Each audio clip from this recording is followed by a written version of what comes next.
Bonsoir à tous. Nous nous retrouvons pour la deuxième conférence des mercredis du CTHS, enfin la deuxième conférence de cette année 2023 avec un thème complètement différent de celui que nous avons abordé au mois de janvier. Et nous avons le plaisir ce soir d'accueillir Jérôme Tabouel qui va nous parler du musée d'Elbeuf. Alors, c'est une conférence qui, dans un sens, promet beaucoup, puisque vous avez pu voir notre recette pour les conférences du CTHS, un membre du CTHS qui présente un sujet d'histoire, histoire de l'art, géographie, anthropologie, histoire des sciences, ethnologie, préhistoire. Et là, on a l'impression que, à travers le musée d'Elbeuf, nous allons pouvoir aborder, peut-être pas tout cela à la fois, mais en tout cas un certain nombre d'aspects puisque, comme vous le savez, Elbeuf est une ville qui a un très riche passé industriel, mais il y a bien d'autres aspects également dont nous pouvons attendre quelques éclaircissements, quelques éclairages de la part de Jérôme Tabouel, qui a également bien d'autres compétences, puisqu'il est membre de l'association paléontologique de Villers-sur-Mer, par exemple, ou bien de la Société des sciences naturelles d'Elbeuf. Donc, je crois que là, on peut véritablement retrouver tout un large panorama de ce qu'est un musée et aussi de ce que le CTHS souhaite finalement étudier, présenter à son public. Donc, c'est aussi l'histoire d'un musée qui a beaucoup évolué. Et comme le titre de la conférence le laisse supposer, on passe en gros d'un musée à l'autre, et c'est ce que vous allez nous expliquer aussi, Jérôme Tabouel, je pense, et je vous laisse la parole. Merci, bonsoir à toutes et à tous. Après ces désagréments informatiques, parce que là je suis dans le Morvan, dans le parc naturel du Morvan, donc ça capte pas toujours très bien. Quoi qu'il en soit, nous sommes arrivés à pouvoir se voir. Donc oui, alors le musée d'Elbeuf, en fait, c'est une histoire qui date de 1884 avec, en étroite collaboration, tout du moins, avec la Société d'histoire des sciences naturelles d'Elbeuf. Donc la personne que vous pouvez voir sur votre gauche, en fait, c'est Pierre Noury. Pierre Noury qui a été le fondateur en fait de la Société des sciences naturelles d'Elbeuf et qui a été le premier conservateur du musée d'Elbeuf. Donc tout le monde a toujours travaillé ensemble. Donc, on va voir un petit peu les péripéties de ce musée, hein. Donc, ouverture en 1884 et puis donc changement de lieu. Il y en a eu plusieurs et changement de lieu jusqu'à l'ouverture donc en 2010, donc à la Fabrique des Savoirs. C'est la photo enfin ce que vous avez en bas là en fait, hein. Donc, voilà la Fabrique des Savoirs. Alors, ça, c'était l'ancien. Alors, pour ceux qui ne connaissent pas, donc Elbeuf-sur-Seine, hein, donc Elbeuf-sur-Seine, qui se trouve donc dans un méandre de la Seine, en Seine-Maritime. Et donc, au démarrage, ce musée, en fait, Pierre Noury, qui était donc préparateur au Muséum d'histoire naturelle de Paris, donc taxidermiste, entre autres, et donc avait une collection, en fait, d'ornithologie, donc les oiseaux, d'oiseaux. Et ce qu'il faut savoir, c'est que c'est un des premiers à avoir, si ce n'est le premier d'ailleurs en France, avoir pu naturaliser des oiseaux en position dynamique, puisque durant tout le 19e, et voire une bonne partie du début du 20e, en fait, les oiseaux étaient naturalisés assez austèrement, on dira ça comme ça. Et donc, lui, c'était un des premiers donc, à pouvoir à les naturaliser d'ailleurs, d'une façon dynamique. C'est-à-dire que par la suite, on pouvait en fait les remettre dans ce qu'on appelle un diorama, c'est-à-dire les remettre dans leur milieu naturel, entre guillemets, hein, dans un musée. Alors, au départ, donc le musée, si je fais bouger la petite souris, là, vous la voyez là? Oui. Oui, ok. Donc, on avait toute cette partie-là. Moi, je suis arrivé en 1995 dans ce musée. Donc, ça, c'est l'hôtel de ville d'Elbeuf. Et donc, il y avait toute cette partie-là qui était attribuée donc, en fait au musée. Et à côté de cela, parce que Elbeuf était une ville, enfin une cité drapière, et donc avec, avec évidemment des machines qui étaient restées dans les anciennes usines textiles. Et donc, on avait deux sites. Donc, ce musée d'histoire naturelle n'est pas uniquement, puisqu'il viendra par la suite de la préhistoire, des œuvres d'art, etc. Et à côté de cela, il y avait donc ce qu'on appelle l'usine Frankel-Herzog, et donc cette partie en fait d'usine où les machines fonctionnaient. Et donc, voilà. Donc il y avait deux sites à gérer. Là, on retrouve Pierre Nouy et puis une personne aussi qui va devenir très importante pour le musée et les sciences naturelles, c'est Léon Coulon. Léon Coulon qui a énormément écrit. Donc, il a pris la suite de Pierre Nouy quand celui-ci est décédé. Et donc, il a pris la suite en étant aussi président de la Société d'études des sciences naturelles d'Elbeuf et conservateur du musée. Il le restera pendant près de 50 ans. Quoi qu'il en soit, ce qui est très intéressant, c'est que en fait, et grâce à lui, je dirais, c'est que nous avons aussi à la Société des bulletins de sciences naturelles, enfin de la Société des sciences naturelles, et en fait, on retrouve en fait certains indices parce que en fait les premiers inventaires qui ont pu être manuscrits, etc., ont disparu pendant la Deuxième Guerre mondiale. Hein, donc, ils ont été brûlés, etc. Donc, parfois, c'est très dur, en fait, de retrouver la provenance de certains spécimens. Mais lui, en fait, va dans ce bulletin, notamment, noter et puis écrire des articles concernant, en fait, les activités du musée et notamment les acquisitions, etc. Et c'est comme ça qu'en fait, on a pu retrouver certaines provenances de certaines taxidermies, etc. Donc là, vous avez en fait ça a été jusqu'en 1991, on va voir pourquoi, mais en fait, c'est resté de 1884 jusqu'en 1991 dans cet état. Un très bon état, hein, du reste, hein, c'est pas ce que je veux dire, hein. Mais c'était un ancien musée de sciences naturelles, en fait, hein. Donc en 1991, il y a une personne qui va venir, qui va être aussi très importante, c'est Madame Lierville, Sylviane Lierville, qui va venir, et elle était institutrice, et puis en fait, elle a bouleversé sans bouleverser, parce que en fait, ce qui était aussi très intéressant, c'est que ça a été aussi très pédagogique.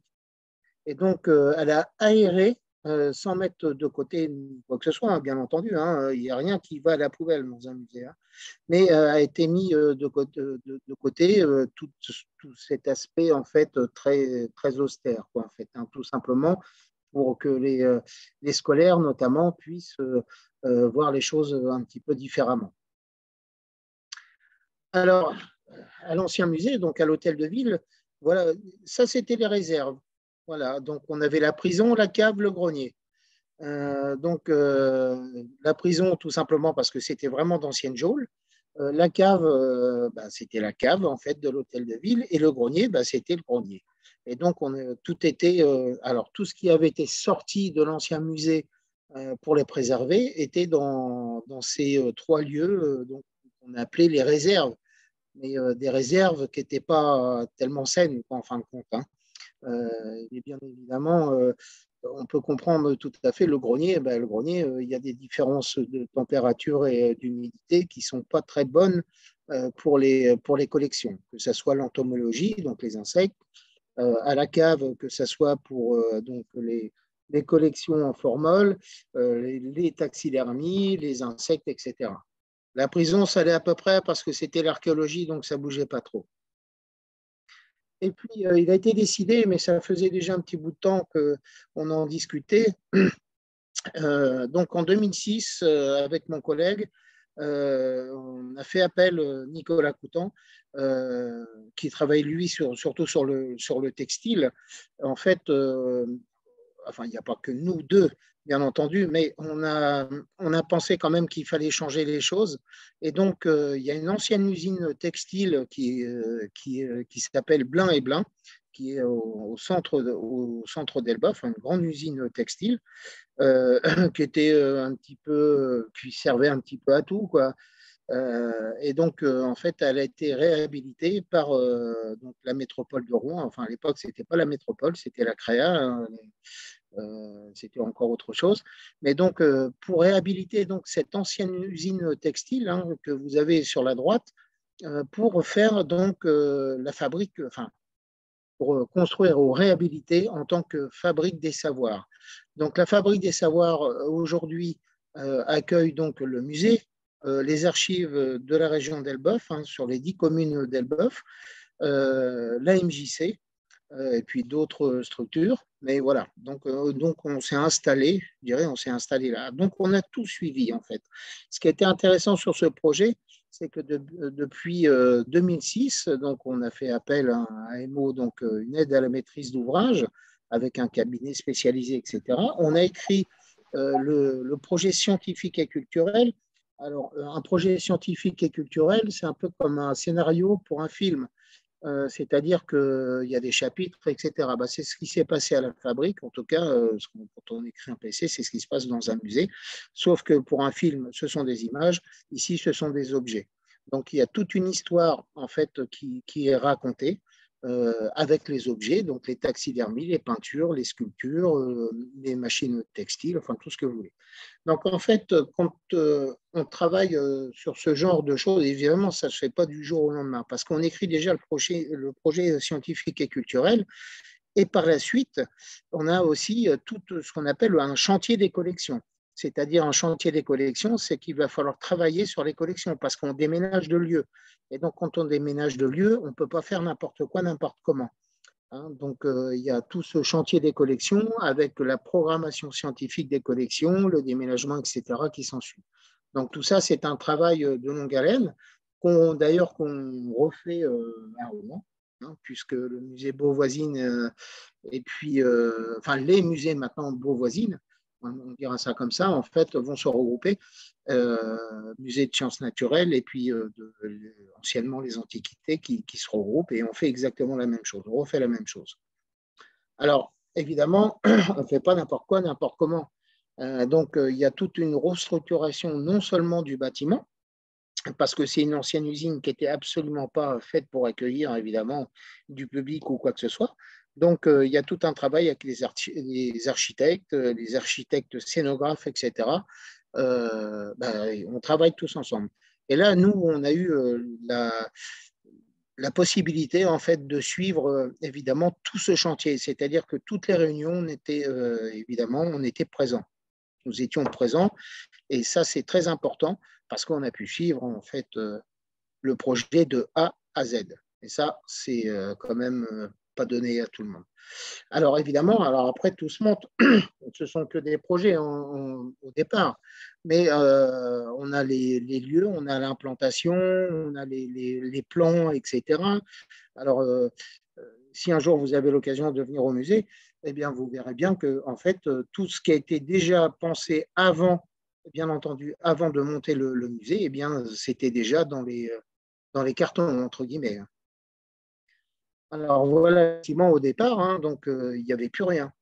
Hein, il n'y avait vraiment plus rien. Donc il a fallu évidemment tout rebâtir. Et la première chose à faire, c'était bien évidemment de monter ce qu'on appelle les réserves.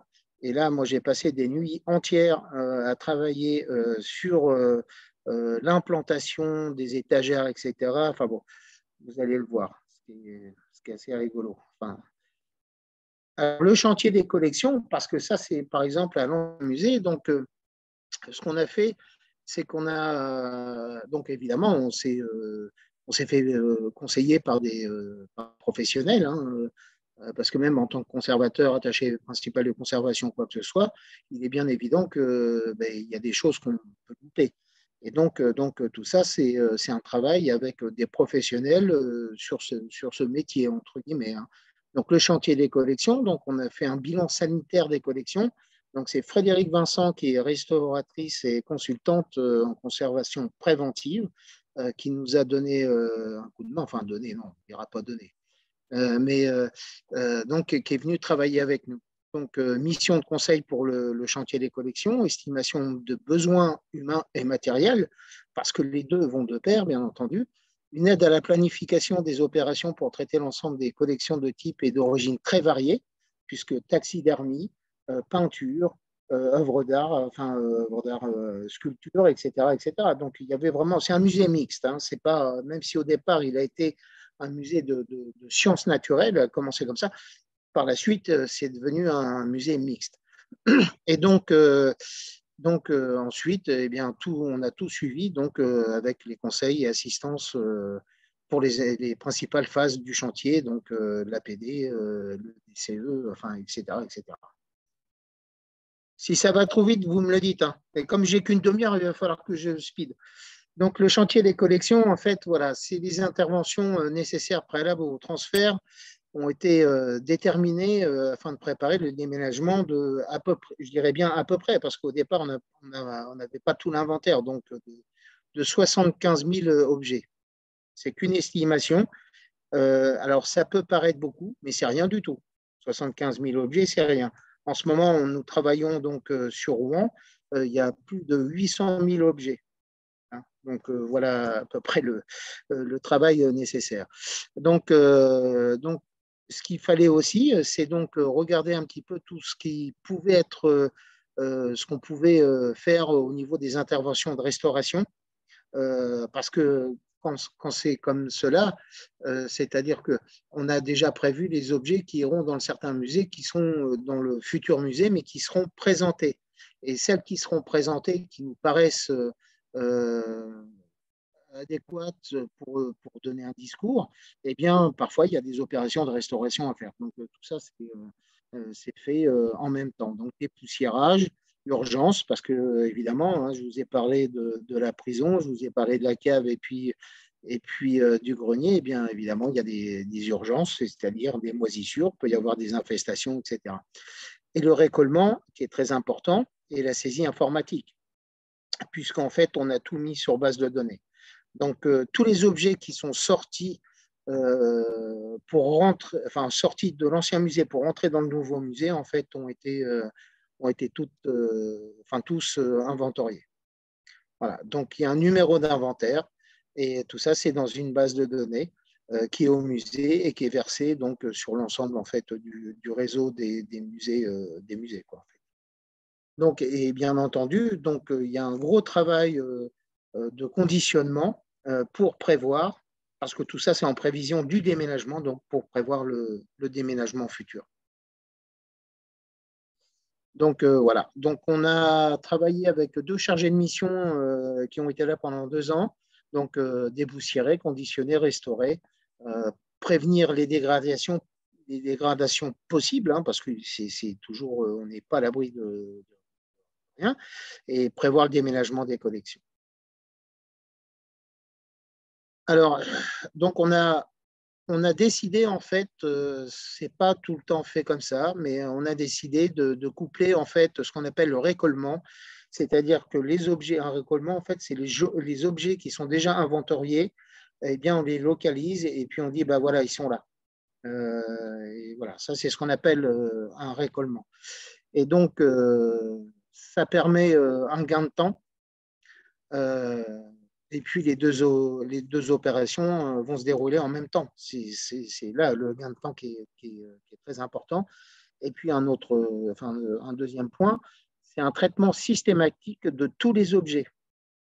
C'est-à-dire que il y en a, comme si vous voyez ici, là, ce sont des collections qui est restées en fait dans certaines réserves, notamment ces fossiles hein, qui sont des ammonites mais pyriteuses.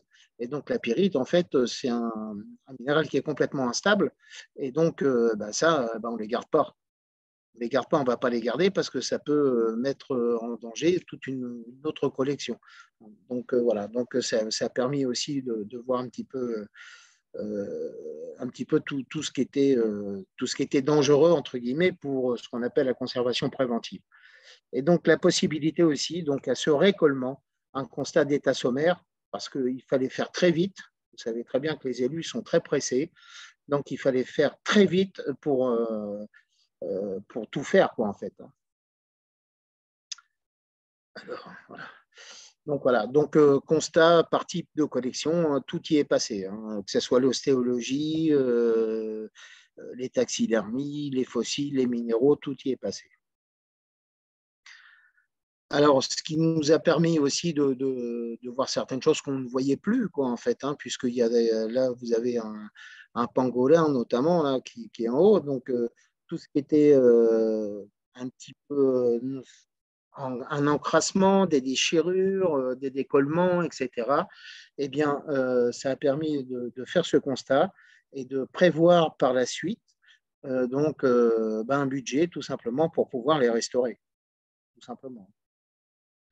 Donc voilà, il y a aussi les infestations, hein. Les infestations, ça, dans les musées, vous en avez toujours. Il y a une chose qui est superbe pour les infestations, c'est le congélateur. Parce que quand vous avez des taxidermies qui sont infestées, ben, il n'y a pas 36 solutions, hein. Soit vous les jetez, et nous, nous sommes musée de France, donc avec chaque bestiole a un numéro d'inventaire, etc. Donc il est hors de question de les jeter. Donc, eh bien, quand on peut, et on les restaure. Donc le congélateur, c'est très bien. Alors voilà ce type en fait d'insectes, hein, ce qu'on appelle les dermestes, hein, qui vont manger la kératine, qui vont rentrer en fait dans les tissus, etc. Et qui vont manger tout simplement la peau, les poils, etc. de certaines petites bêtes, enfin des grosses bêtes. Donc en gros, c'est les petites bêtes qui vont manger les grosses bêtes. Donc l'ostéologie, donc ce sont des montages qui sont très fragiles. Il y avait un encrassement quand même assez important, donc tout a été nettoyé et tout consolidé afin de pouvoir les transporter dans de bonnes conditions, tout simplement.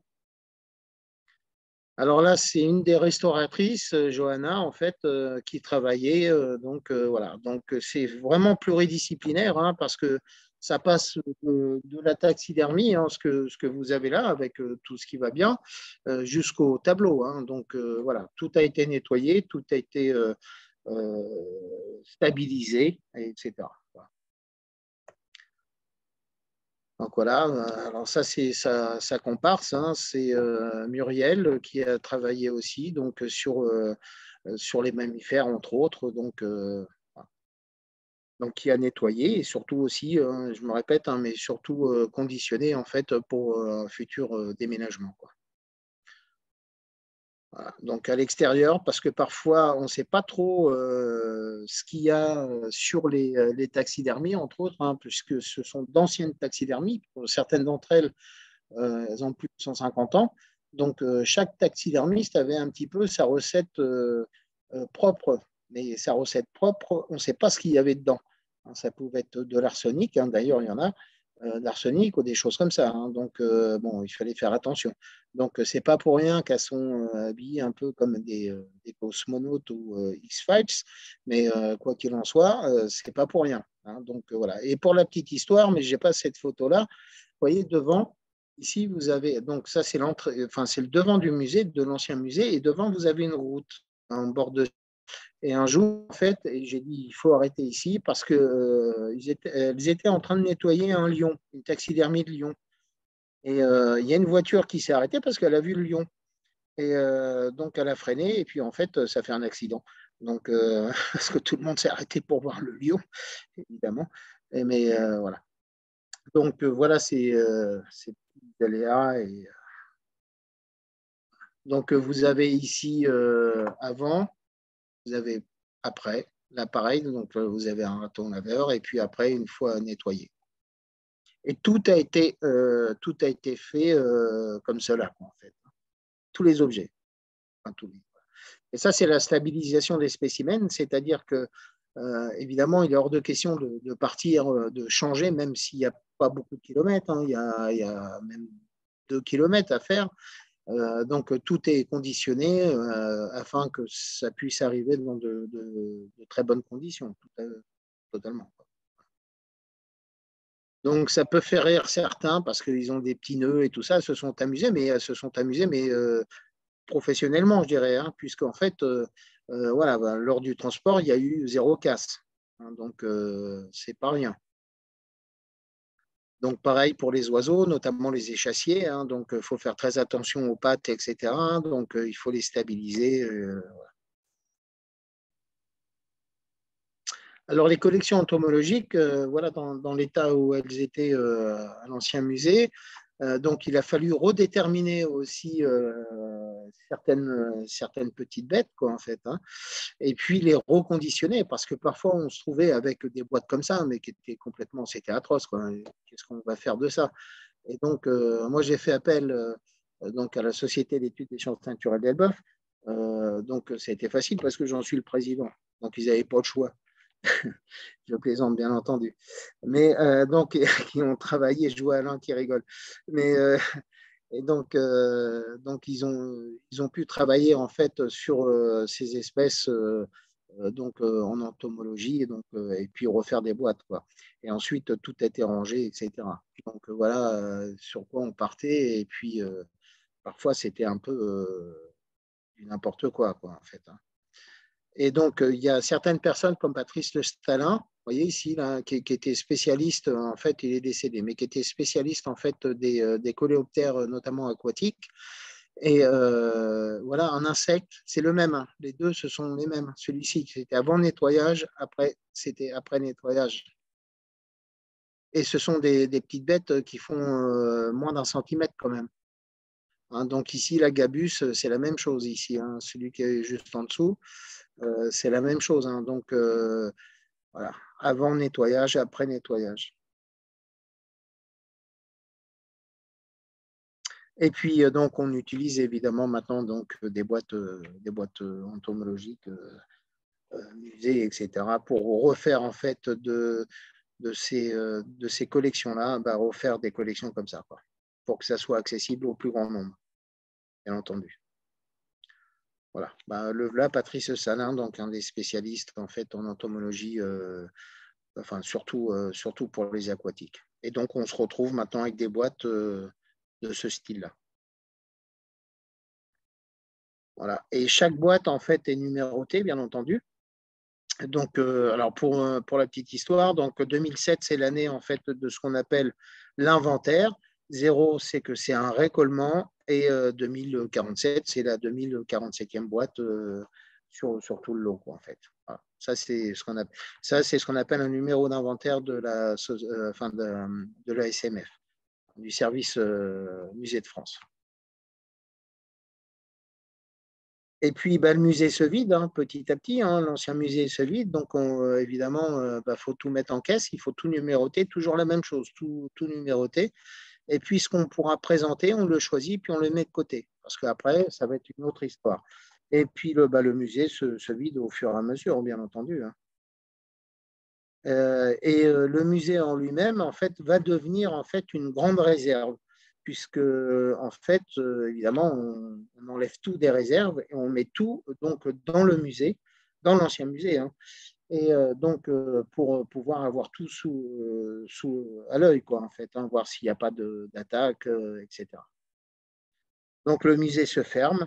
Il a été ouvert au public vraiment jusqu'au dernier moment. Et ça a été même compliqué mais ça, c'était une volonté des élus, mais ça a été compliqué parce que nous, on travaillait quand même.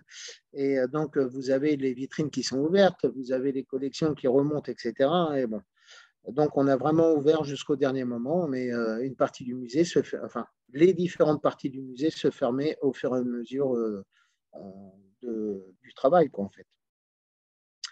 Ça, donc voilà, donc les conservatrices, restauratrices, donc on travaillait, ça c'était la réserve, le grenier, donc on tout bâchait, etc., tout dépoussiéré. Une fois que c'était dépoussiéré, on tout bâchait, et puis voilà. Et puis pendant ce temps-là, nous, même si on n'a pas que ça à faire, et donc on monte l'implantation en fait du futur musée, notamment pour les machines qui viendront les premières, puisqu'ensuite il y aura les vitrines qui viendront tout autour.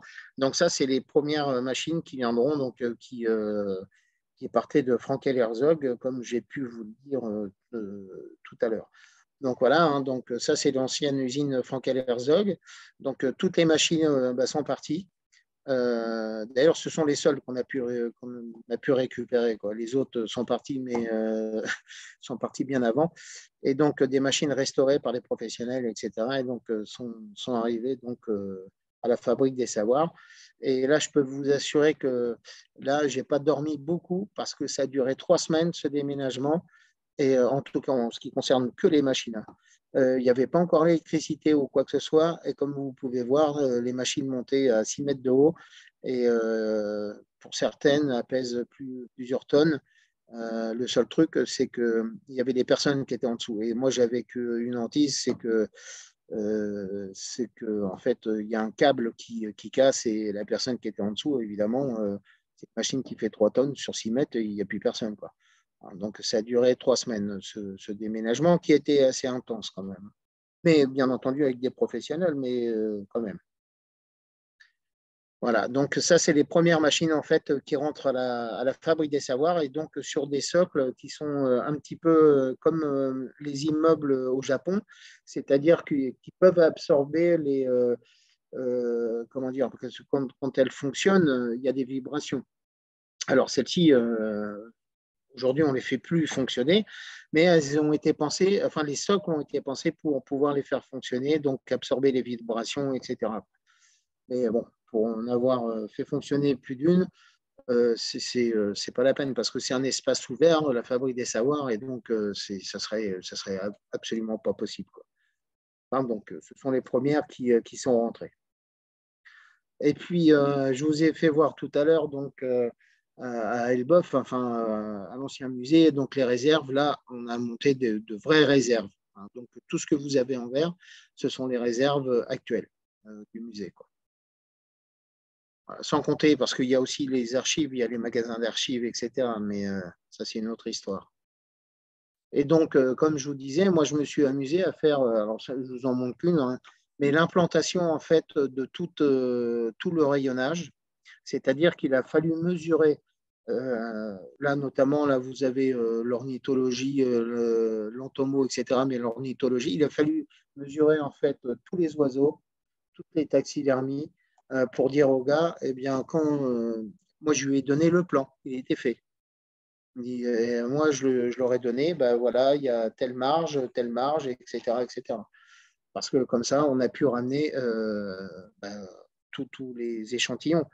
Et pendant ce temps-là, eh bien, il y a donc les déménageurs, hein, qui sont aussi des professionnels, ben, qui emballent en fait, hein, qui emballe et donc qui conditionne, etc., pour pouvoir l'amener au futur musée.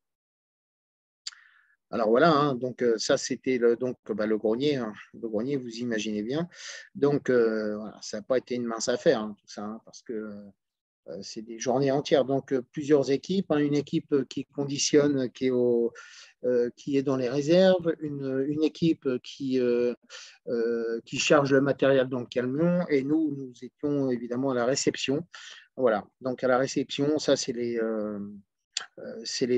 réserves, les réserves en fait qui ont été montées comme ça. Et donc au départ, les élus m'ont dit, mais ça peut rester dans les cartons. J'ai dit non, non, c'est hors de question. Ça restera jamais dans les cartons parce que si ça reste dans les cartons, s'il y a une attaque sanitaire ou quoi que ce soit, enfin, des moisissures, des insectes ou quoi que ce soit, on ne pourra pas les voir. Et donc, tout a été déballé sur place et donc tout rangé. Et donc, ça, voilà, les réserves étaient vides, évidemment. C'est toujours, là, là, j'étais plus jeune, hein, mais ça, c'est le premier oiseau, en fait, la première taxidermie qui est rentrée dans les réserves. Et puis, au fur et à mesure, évidemment, on déballe tout et on range tout. Et tout est répertorié à chaque fois. Hein, chaque taxidermie, chaque objet, en fait, a sa localisation dans la base de données. Donc, si un jour vous voulez voir telle ou telle petite bébête, eh bien, vous me donnez le nom et puis on sait très bien où aller. Voilà. Alors, on retrouve ces super trophées, bien entendu. Ces super trophées, en fait, euh, que vous avez vus avant. Je dis sans plaisantant, parce que moi, j'ai horreur de ça, mais bon. C'est inventorié, donc en fait, ben, on doit le garder. Ah, sans problème, on doit le garder. Donc voilà une partie des réserves avec l'entomologie, hein, qui a changé, évidemment, hein. Tout a été remis à sa place. Voilà. Alors, je peux vous dire, justement, pour la petite histoire, je sais qu'il y en a qui viennent dans les réserves parce que quand c'est comme ça, moi, je sais très bien que tout est aligné. Voilà, tout est aligné. Et parfois, je retrouve une boîte qui est décalée. Et je sais très bien qu'il y a quelqu'un qui a été voir. Je vais un peu. Bon, donc les tableaux, pareil, hein, les œuvres d'art, donc accrochage comment dire, sur des grilles, etc., quoi, hein, donc tout ça bien rangé. Ça, c'est une autre réserve. C'est l'archéologie avec la paléontologie. Et donc, pareil, tout est numéroté, tout est emballé, tout est numéroté et tout est répertorié. Et ça, pendant ce temps-là, parce que sinon, c'est pas drôle, parce qu'il faut tout faire, hein. Quand on fait un déménagement comme ça, il faut vraiment tout faire. Bah, pendant ce temps-là, pendant que le musée se construit, hein, pendant que les réserves s'enrichissent et puis que le musée se construit, il faut travailler aussi sur la scénographie. C'est-à-dire, enfin bon, c'est un peu, ça c'est mon écriture, hein, donc vous n'allez pas comprendre grand-chose, mais voilà le plan du musée, en tout cas du premier étage, parce qu'on va mettre par vitrine, on va mettre voilà ce qu'il nous faut, voilà, ce qu'on va faire, ce qu'on va mettre, etc. Donc tout ça, c'est pensé bien en amont, et heureusement du reste. Et le musée se construit au fur et à mesure, et nous sommes toujours là. Donc, que ce soit dans les réserves, que ce soit sur les plans, que ce soit aussi avec les entreprises qui viendront travailler pour la scénographie, etc., etc. Et donc, on travaille aussi donc, avec les socleurs, avec parfois des de tête, hein, parce qu'ils ne sont pas d'accord, mais bon, ça, ils se débrouillent. Et donc, tous les objets que vous avez ici, si un jour vous venez à la Fabrique des Savoirs, vous verrez ce qu'on appelle l'auditorium. L'auditorium, aujourd'hui, c'est une grande salle qui peut accueillir pas mal de personnes et où on fait des conférences, etc.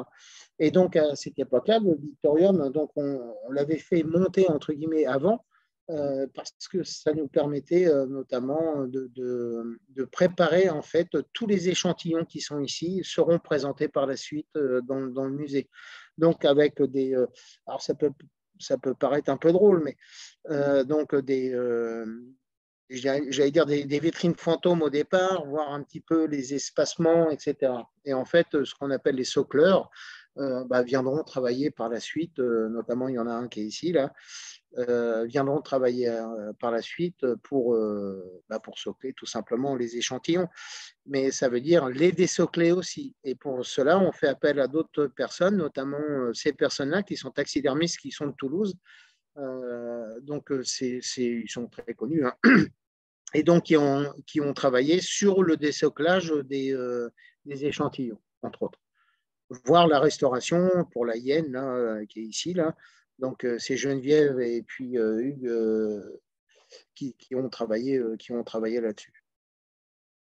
Et donc, les socleurs, pendant ce temps-là, parce qu'on sait très bien, c'est pour ça que c'est très important d'avoir fait ce qu'on appelle comment dire, le chantier des collections et entre autres la programmation scientifique des collections, parce qu'on savait très bien ce qu'on allait pouvoir mettre dans le musée.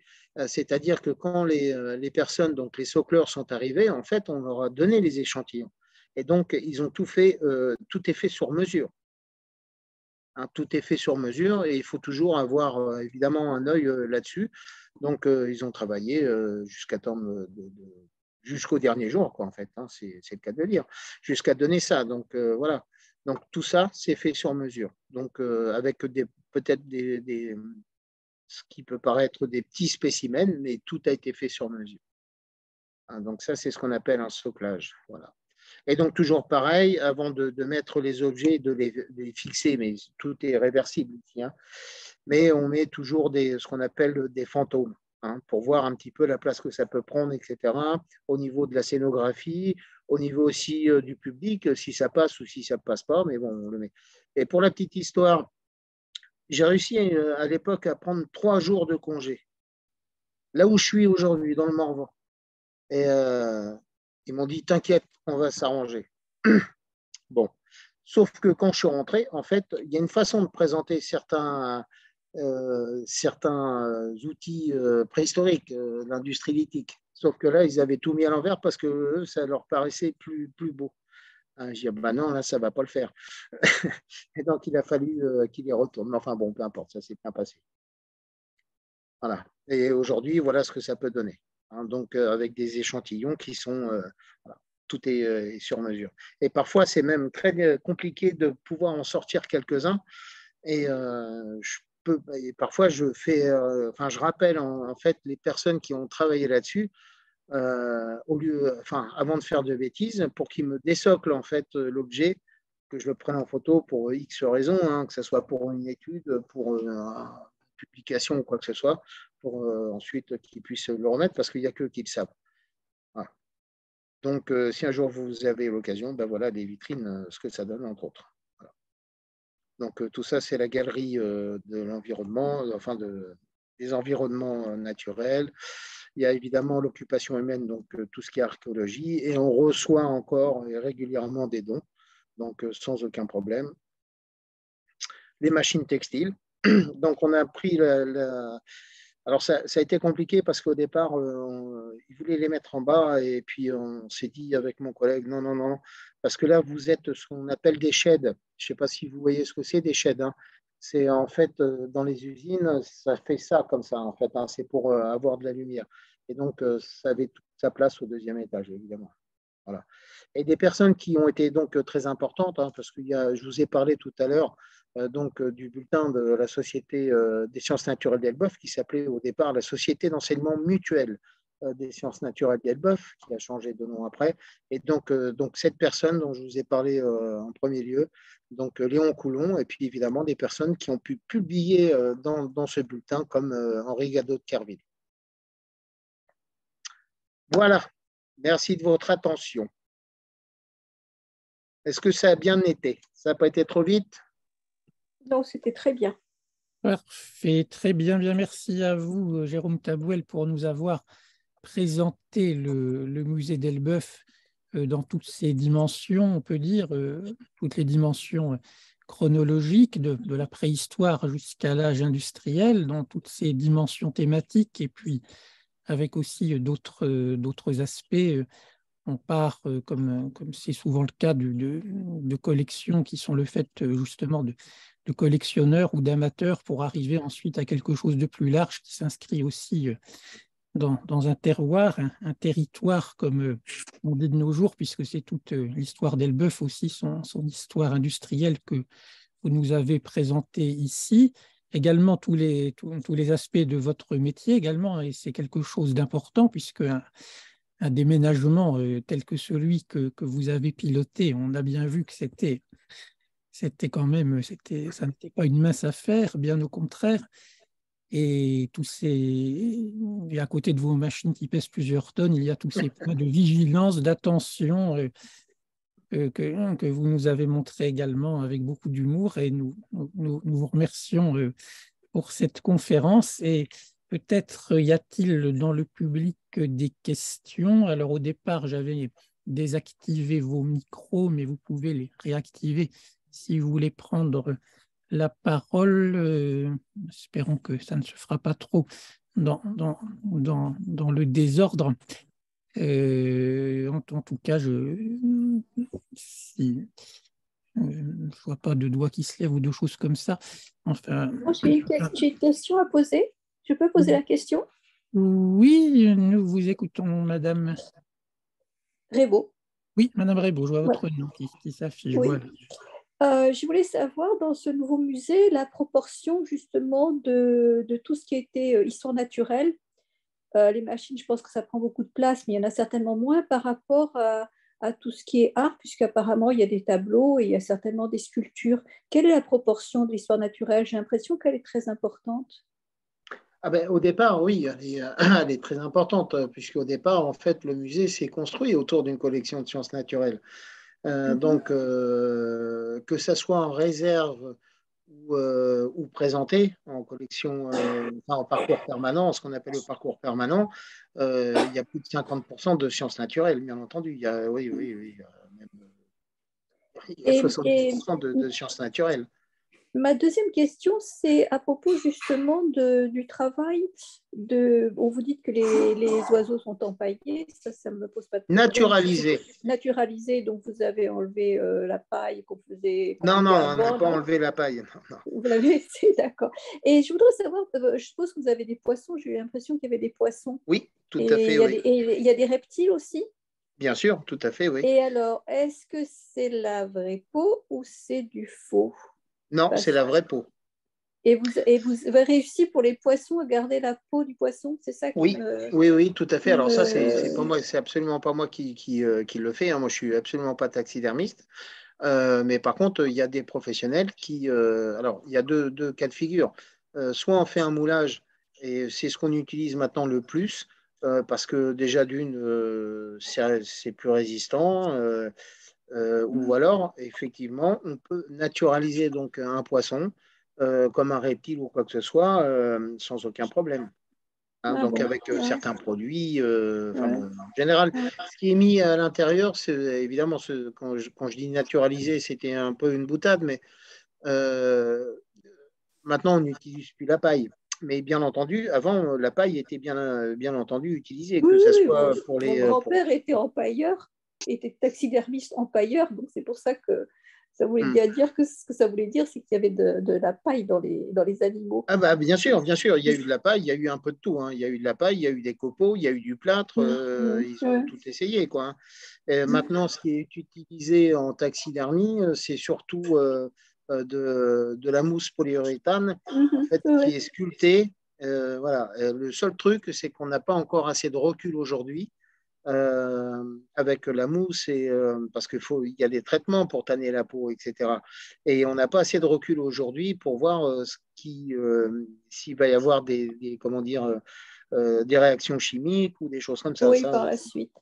D'accord. Non, mais je ne savais pas parce que moi, je viens du Musée royal de l'Ontario où il y a aussi tout un étage d'animaux naturalisés. ah, Mais bon, j'ai toujours appris que poissons et serpents étaient des moulages. C'était pas parce qu'on ne pouvait pas conserver les peaux. On ne pouvait pas maintenir les peaux. si, on conserve les peaux et il y a même il y a des naturalisations en fait des taxidermies, que ce soit de poissons ou même de reptiles.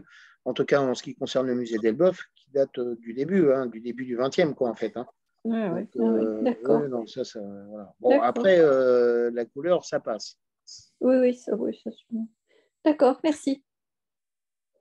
Alors, nous avons une main qui s'est levée, Bénédicte Rigouchemin, je vois, si Oui, vous pouvez poser une oui, question. bonjour. Oui, c'est à la fois un témoignage et une question.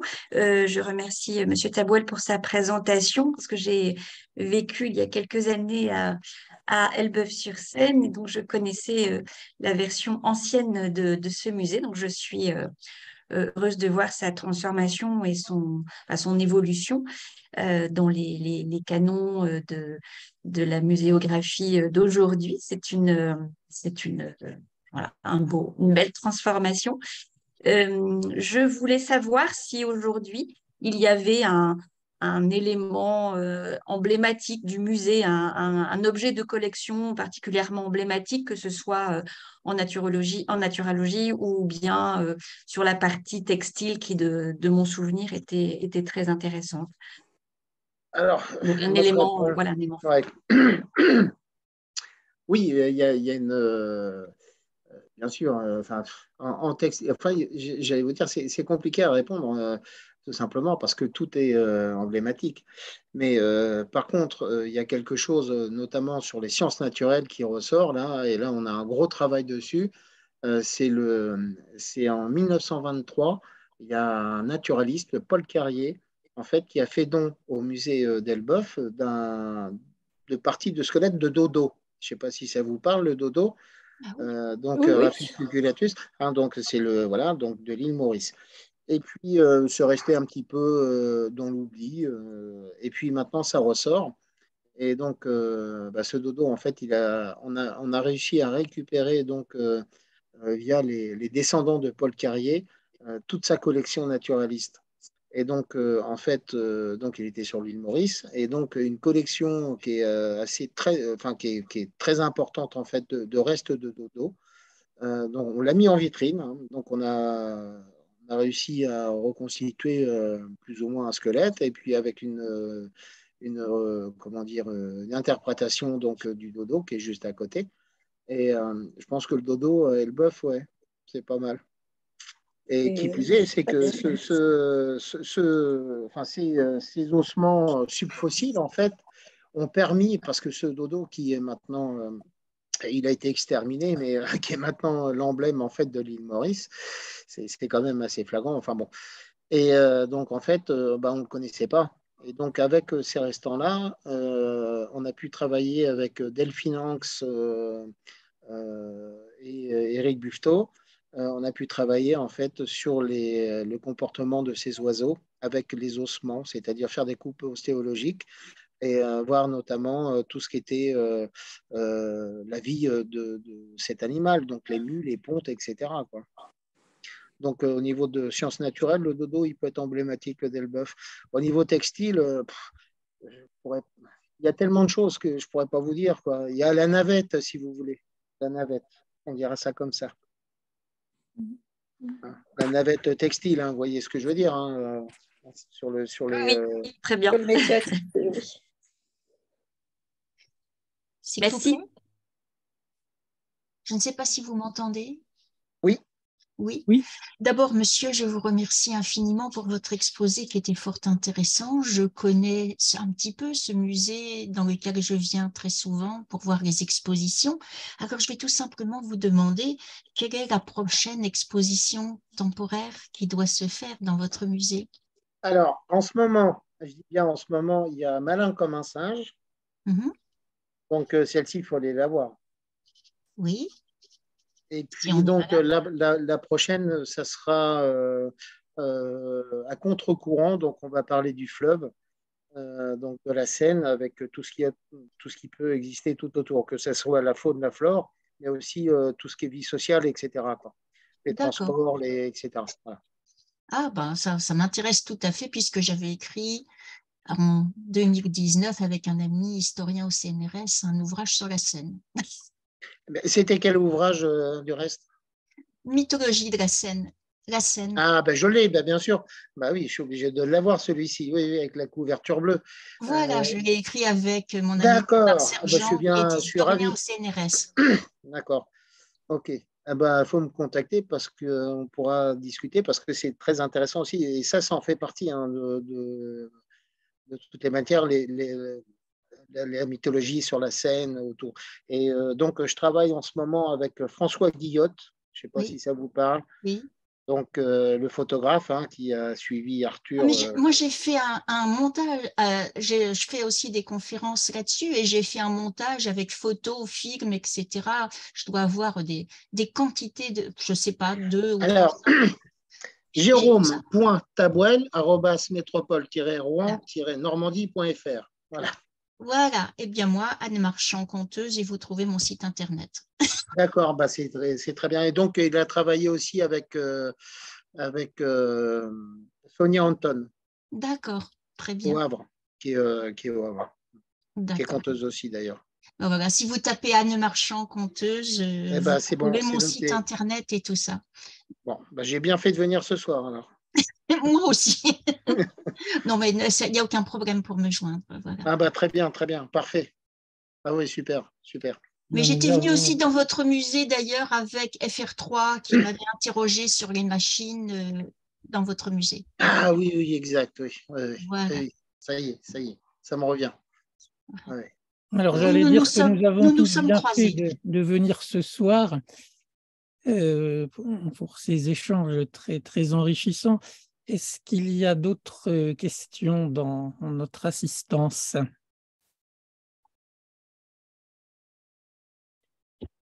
S'il n'y a pas d'autres questions, il reste donc à remercier Jérôme Tabouel de nous avoir présenté le musée d'Elbeuf et puis tous ces animaux fantastiques. Je parle de ces animaux pour faire un peu lien avec la conférence précédente où il y avait également pas mal de créatures parfois extraordinaires, mais vous nous en avez montré un certain nombre également.